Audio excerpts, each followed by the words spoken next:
nós voltamos com as informações sobre o coronavírus e o Dr. Silvio Moreira Dias, que é o médico do trabalho da Colcafé, vai falar mais um pouquinho sobre esse tema. Doutor, existe algum tipo de tratamento para o coronavírus? Não, até o momento não tem medicação alguma, não tem como você aumentar a imunidade. Eu gostaria só de falar para não entrarmos em pânico, não ficarmos estressados, porque o estresse, o pânico, ele causa uma baixa da imunidade. O que vai combater o coronavírus são os nossos anticorpos, que nós temos, todos nós temos no nosso corpo. Então, o contato do vírus na corrente sanguínea e o nosso sistema imunológico, ele vai combater o vírus. Só que ele depende de um tempo para poder responder a isso. E não existe nenhuma medicação, nenhuma prevenção para isso, a não ser essas maneiras e essas medidas que estamos tomando para que não seja contaminado uma porção de pessoas ao mesmo tempo, porque o serviço de saúde não dá conta, nem nos Estados Unidos eles dariam conta. Então, quanto menos pessoas, nesse primeiro momento, forem contaminadas, mais fácil fica para nós da área de saúde ajudarmos essas pessoas. Que às vezes as pessoas ficam gravemente, precisam de respiradores, precisam de ir para um UTI. Se nós estivermos com os leitos todos ocupados, não temos como dar vazão a essa demanda. Então, eu gostaria que ficássemos tranquilos, fazermos o que temos que fazer, que é as medidas preventivas, quer dizer, higienização, evitar contatos íntimos, visitarmos pessoas em hospitais, pessoas que possam estar com coronavírus e evitarmos esses contatos pessoais, mas podemos fazê-lo através da internet, através do computador, do telefone, até passar essa onda, porque essa onda é uma doença que passa com o tempo. O que nós estamos querendo controlar é a quantidade de pessoas contagiadas no primeiro momento, que se for muito, não tomarmos medida alguma, aí nós, da Serviço de Saúde, não conseguiremos dar conta dessas pessoas. Então, por isso que nós precisamos da colaboração de cada um de nós para fazer a sua parte, porque se eu sair contaminado com o coronavírus, visitando todo mundo, andando para tudo quanto é lado, quantas pessoas num dia vocês acham que eu posso contaminar? São milhares. E essas mais milhares, e aí vai virar uma coisa que não temos como dar conta de atender a todos essa demanda. Doutor, e até mesmo com base nisso, na questão do desespero por informação, quais são as fontes confiáveis em caso de dúvida? Olha, o problema é que a internet é uma fonte, todo mundo está acostumado a usá-la, ela é fácil, de fácil acesso, mas vem muitas notícias sérias, mas vem muitas notícias também que não são sérias. Então eu acho o seguinte, se você tem dúvida, tem um médico amigo seu, procura orientação com ele, procura orientação no site da Secretaria de Saúde do seu município, ou mesmo do Ministério da Saúde, que tem os protocolos que eles lançam, e lá é tudo controlado e tudo dentro das normas técnicas que devemos agir.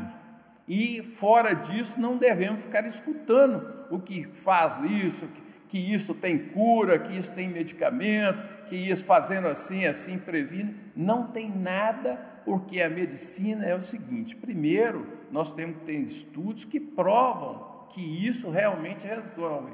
E isso nós estamos no início de uma pandemia e não tem nenhum trabalho que prove alguma coisa, nem que evite, nem que trate, não tem nada disso. O que podemos fazer é o que estamos fazendo, evitar o contágio de muitas pessoas no mesmo momento e que o serviço de saúde não vai dar conta. É isso que devemos. Agora, tem uma coisa que eu gostaria que todos soubessem, é o seguinte, isso já está falado, todos os lugares falam que o idoso é mais susceptível a ter quadros graves, porque normalmente o idoso, além da idade, o sistema imunitário dele está baixo, ele tem outras doenças, como hipertensão arterial, como também doenças cardíacas, como são imunodeficientes e tem outras patologias, insuficiência renal. Aí o quadro dele, quando ele contrai o coronavírus, é um quadro grave. Então a mortalidade, quer dizer, a taxa de pessoas que morrem, que são idosos com coronavírus, é muito maior do que um adulto jovem, do que uma criança, porque não tem outras patologias junto e, além disso, o sistema imunitário dele é muito melhor do que o do idoso. Doutor, e essa é a pergunta que com certeza muitas pessoas querem saber a resposta. Existe alguma previsão da rotina, das empresas, das pessoas de um modo geral voltar ao normal? Olha, provavelmente sim, porque nós temos exemplo, por exemplo, da gripe espanhola, de outras pandemias, do SARS e outras doenças. Normalmente, em 90 dias, essa onda passa.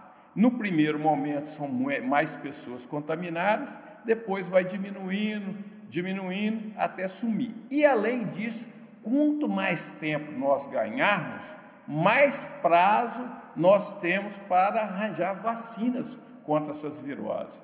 E aí, quem não foi contaminado, quem não teve a doença, vai ter a vacina para poder evitar.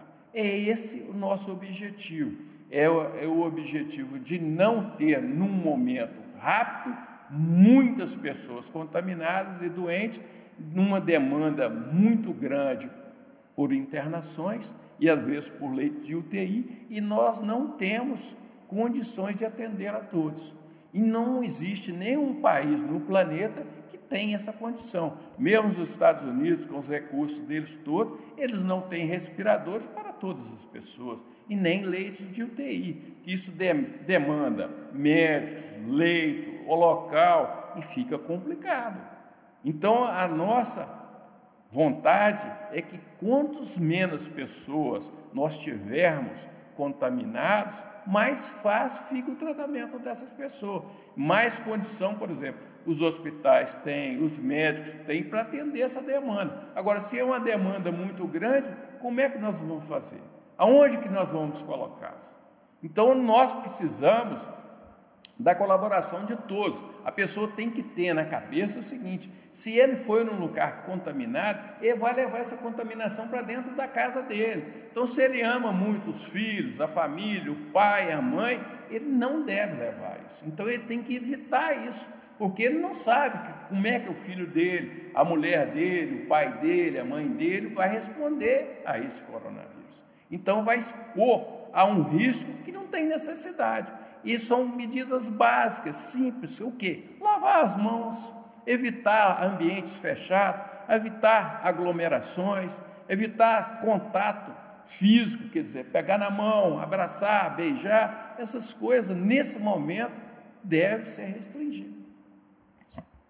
Simples assim. Se todo mundo fizer a parte dele, fica fácil para nós.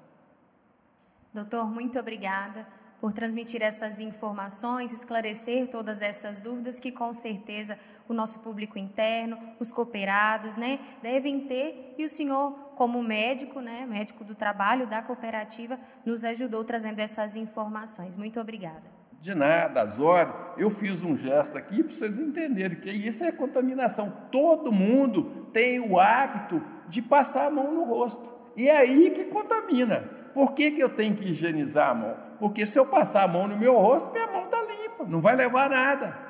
Se eu pegar mesmo por acaso ou esquecer na mão de outra pessoa, mas estiver com a minha mão limpa, eu posso ter pegado dele, mas eu não vou levar para ele. Isso é que eu quero que entenda, é a solidariedade. Todos têm a sua responsabilidade, por menor que seja, se todo mundo fizer o que deve ser feito, isso fica tranquilo.